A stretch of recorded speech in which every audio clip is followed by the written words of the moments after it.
Hey y'all, Chelsea and Danny here. Enjoy this episode of Today's Homeowner here on YouTube. Today's Homeowner with Danny Lipford. Real projects for real homeowners with real solutions.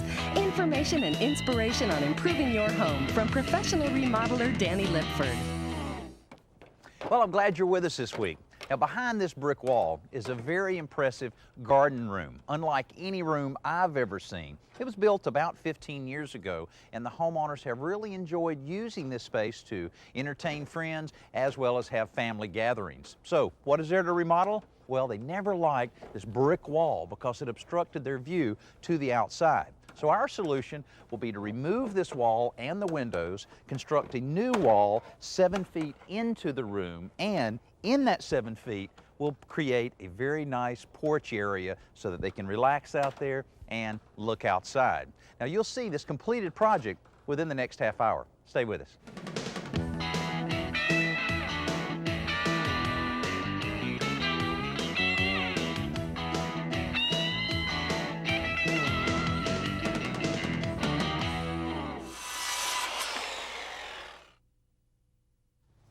Welcome back to the show. Now, I know I made it sound like this was a very simple project in the open. Just tear down a brick wall, build a new wall, create a nice porch. But actually, it's far more complex than that, as you can see.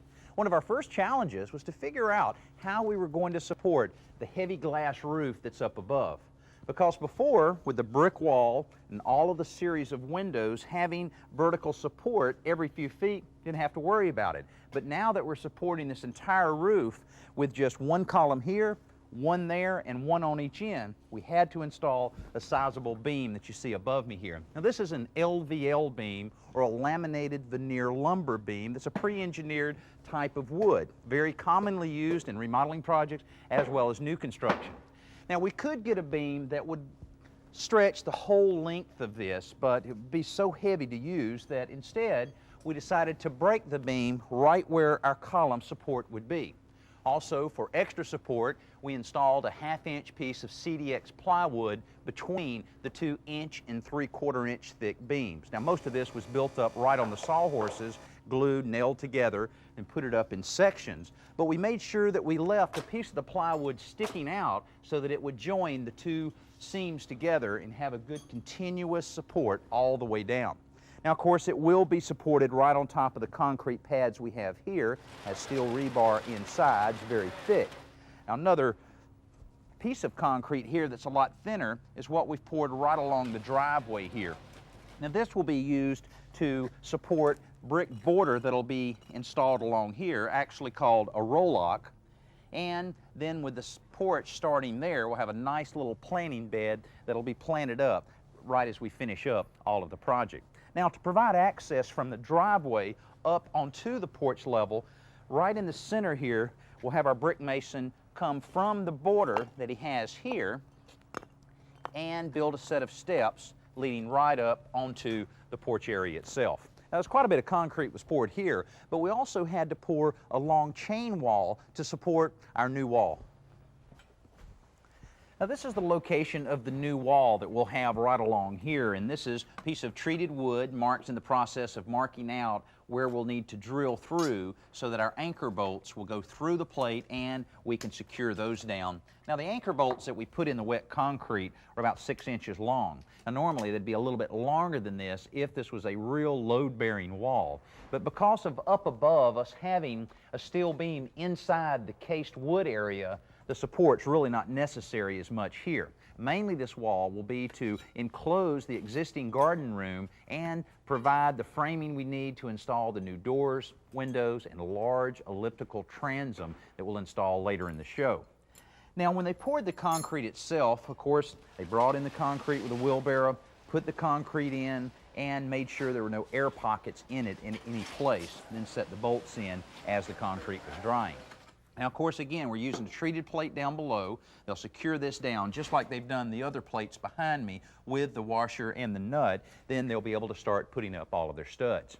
Now, also, you can see over behind us here where we have a little void in this area that we've left open because later on we'll cut this out a little bit larger to create an indoor planting bed So all of the old clay will be taken out, fresh topsoil put in, and a nice brick border will close everything off real nice. We'll have one here as well as two other areas down that way. Now you may notice the temporary wall here. What we've done here is just to construct this with 6 mil plastic and a little construction fencing for support to prevent any of the heated or cooled air inside the garden room from getting out. Also, it'll protect the homeowners from all the dust that's generated by the construction work taking place out here. Now what they'll actually do is use the same framing they have here to build the new wall, then the plastic will go on that serving the same purpose. Now also, you may notice right along here a piece of pipe that we've put right in the slab itself. Now this white piece of pipe is used as a conduit so that the sprinkler system contractor can provide sprinkler heads within this area. We can also use that to run any landscape lighting wires over into this area. Now this is where it really starts getting complex in this type of job, is to anticipate those type of things, because it would be a shame to have a nice planted area and no way to get irrigation or landscape lights to it. Now there's going to be a lot of changes taking place on this project within the next half hour. Stay with us. Well, this project's moving along great, and we're actually ready for our brick masons out on the job. We have our pipe columns in place that are supporting the large LVL beam that we looked at a little bit earlier. Also, we have our slab poured here for our new steps, so that when the brick mason's out, he can continue our little brick apron wall right across, build our steps, take care of our columns, and things will really be looking good then. Then we can start on the rest of the preparation for the surface that we'll be putting down for the porch itself. Also, we're busy with our electrician routing all of the wires for the landscape lighting, as well as our irrigation company that's taking care of all of the sprinklers that'll be in several areas where we'll have planting beds. Now, our brick mason should be here in just a couple days because our bricks are due just any minute now. Also, all the carpenters have completed the wall that we have that'll separate the inside from the out, and our doors and windows should be here just any time. That'll really make this look completely finished. Now on the inside, there's a lot of things going on there, a lot of different odds and ends that we're doing, and unfortunately, we found a couple things we wish we had not found. You know, the homeowners are going to have a really nice porch out here and plenty of ways to get out to the porch from the garden room. One door unit here, one here, and another one down on the end. Now this will be a double door unit that will open in. On each side, we'll have a 2-foot by 4-foot window, so that's a total of 6 windows. And then over each of the areas, a large elliptical transom that's over 10.5 feet long. This natural light's important because there's a lot of plants in this garden room that really need that natural light. But of course, the homeowners wanted just a few other little areas for plants, and that's why we have the voids created here in the concrete slab that we jackhammered and cut out. We'll be bordering this with brick, little topsoil, and a nice little place. We're keeping it covered just to keep from any of the workmen from falling over in there. Now, of course, this garden room was originally just a large patio area. And about 15 years ago, a contractor built this impressive room and, for the most part, did a really good job. But he did make one common mistake that we see quite a bit, and that's not addressing the expansion and contraction that can take place when you have an expansion joint area like this. Apparently, the different slabs that went together had a 2x4 serving as the expansion joint. When this was removed, they filled it with something that really has not held up very well and became very, very loose. As a result of this looseness in the grout that was put in here, it caused the tiles to actually crack. So it was real unsightly, and a number of the tiles started coming loose. Now, to correct this, the first thing we're doing, Nick has taken away the tiles from the immediate area and is starting to scrape up some of the thin set. But to really produce a joint over this that won't crack is quite a job. We have to dig out all of the old grout material that used to fill the void, since it's really not getting the job done. To speed up the removal of the thin set mortar from the slab, we're using an air-powered chipping hammer. Now, the remaining grout in the patch areas is cut back to the tiles with a diamond-tipped grinding wheel, and the grout is chipped away. All the debris is swept away, and we're ready to patch the voids. The sand topping mix is poured into the cracks and leveled to the surface around it. Now once it dries, we glue scrap pieces of vinyl flooring over this joint. This allows the slabs to expand and contract without transferring any cracks to the tiles, which are installed directly on top of the vinyl. After the tiles were installed, the tile setters grouted all of the new tiles in, and the grout really matches well to the old grout. Now the next step will be to use a diluted muriatic acid wash to really clean the tiles. Stay with us, windows and doors are next. Even though the weather is fairly chilly outside, it's still warm enough that our brick masons can make a little progress building the half wall on this side. We'll have a large insulated window unit up above. Then down below, we'll have a grill later on and an outside sink. Make it real easy for all that barbecuing and grilling they may be doing. And the brick masons will be able to complete all of the brickwork on this wall as soon as the windows and doors are installed. These doors are fiberglass units with large glass inserts to allow plenty of light into the garden room and open the area up to the new porch. Now for security, these door units have what is called a locking theatrical molding that is attached to one of the doors. Now this locks into the threshold and the top of the door jamb. Now once the doors are secure and the fit is tested, the guys turn to the windows. The transoms are caulked around the perimeter, centered over the door units, and nailed into place. Now on the inside, the top edge of the transom is supported by short 2x4s, or what we call cripples, that are custom fit to the space. Now the side windows are also caulked and lined up with the edge of the transom before they are nailed in place.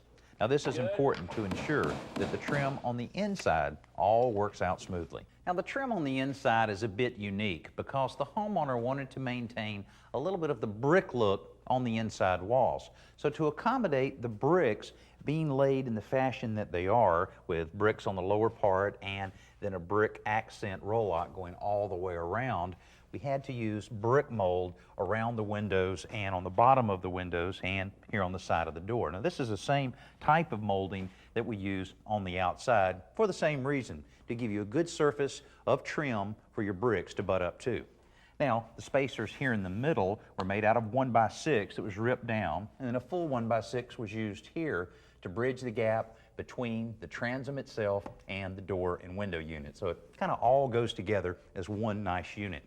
Now the way we were able to take care of the bricks here, we actually cut a pocket in the moisture-resistant drywall to allow the brick mason to slip his bricks in. And once this is painted, it'll really be a nice look, and we'll have a nice contrast between the dark, rough nature of the brick and nice, smooth walls. Now the painters have kind of taken over the inside of the garden room. You can see all the drop cloths. They're busy painting all of the ceiling area as well as all of the wood around the windows and the doors. Now on the outside, we have another big job ahead of us. Well, as you can see, our brick masons have been busy here on the outside and completed all of the wall and bricks around the windows and doors. But they're not finished yet. They have a few more bricks to lay once we get our new concrete slab poured. Now the form that you see here in front of me actually will form a trough in the concrete slabs. Now after the slabs are all completely set up, we'll come and remove all of the wood forms, and he'll be back with his bricks to recess the bricks to form a nice little roll-lock border, which really is a nice way of bordering the individual slabs of concrete.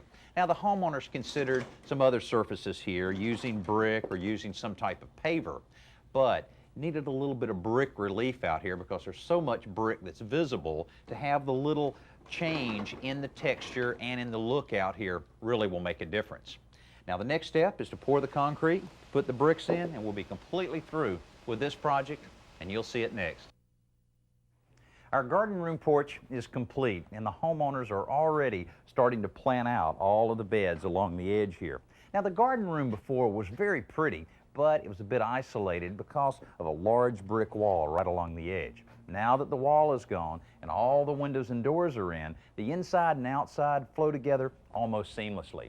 Now even if you don't have a room exactly like this around your home, I hope we've been able to share some ideas with you that you can use around your home. I'm Danny Lipford. Hope to see you next week. Get ready to review your Fix-It list as Danny and home repair expert Joe Truini show you this week's simple solution. I don't know, maybe it's just me, but lately I've been having a lot of trouble driving small screws in tight spaces like this drawer slide I'm replacing. You know, a magnetic screwdriver certainly will help a lot because it is very frustrating when you're right in the middle of a project and you keep dropping screws. Now, the magnetic tip screwdriver works great unless you've got a brass or aluminum screw, then it simply won't work. But I've got a better way to make every screw work on almost any screwdriver. Take a small piece of plastic food wrap and then push the screw right through the center of the plastic. Now, you can also use a piece of tape or a strip of paper, but I found this works better because the plastic wrap sticks to the shaft of the screwdriver and holds it in place. Then you simply put it in there, and the plastic wrap will hold it in place. Now, this will work in a lot of situations where you're really confined to a kind of an enclosed area, like maybe installing an electrical box where you're adding an outlet around the home, or if you're way up on the ladder trying to install a ceiling fan and you keep dropping those screws, this is a great solution. Now let's join Danny at the Home Center to check out this week's best new product.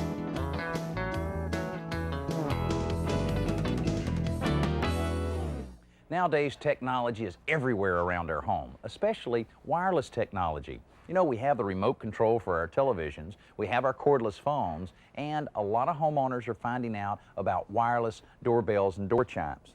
Now, in the past, wireless doorbells have just really not worked very well. They've been inconsistent. There's been a lot of interference with other type of wireless devices around the home, and they always sounded a little strange. Well, nowadays, they've solved all of that with advanced technology, and a unit like this even comes with multiple doorbell buttons. You can install these next to any entry door with either screws or double stick tape. Then you can take the chime and install it in a common area of the home, such as the hallway or maybe a family room. Again, either double stick tape or screws. The good thing about this is that it'll work up to 150 feet away, has a number of different colors that are available, and you can even reprogram it to where you have a different chime for the front door than the back door. Also, everything's battery operated, so there's no wires to deal with, and the batteries will last up to 3 years. Now, a unit like this only costs $30. It's very easy to install and might be a good thing for you to do this afternoon. Now let's go outside for Around the Yard with Danny and lawn and garden expert Barbara Katz.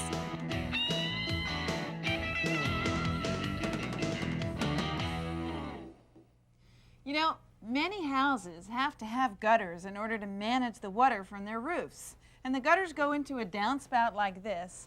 And then what I find is that often, then they just drop the water into the garden and it kills all my plants. A lot of times you can have a splash block that'll help disperse the water a little bit, but in a case like this, there'd be just too much water in one area. So what we've done is we've buried a flexible pipe, turned it with the downspout in it, and going straight over in that direction. Now what you've used over here is a catch basin. And really a catch basin is just a plastic box. You set it in the ground and it's got both outlets and inlets.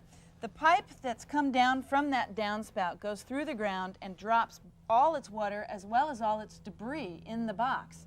And then you can just pop off this grate and clean it out. So you can keep all these runs very, very clean and keep the water flowing beautifully through here. And another thing that's good about this type of drain is it'll handle a lot of surface water, like the water that'll come over the patio or into this adjacent area and, again, go right into this drain. Now, once you've collected all the water in the catch basin, you have an outlet, which will be a pipe then draining that water from there to somewhere else in the garden. And if you can keep it as short a run as possible, that's better.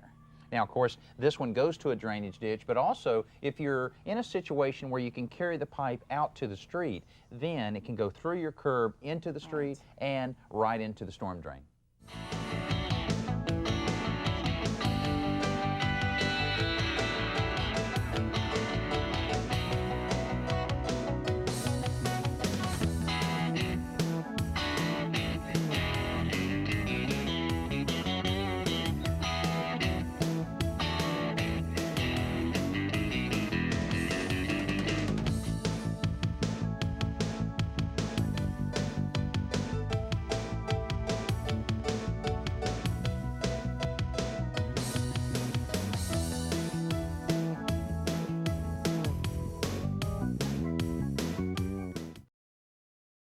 Hey, thanks for watching this episode of Today's Homeowner. And don't forget to comment, like, and hit the bell icon so that we can notify you when new videos are posted.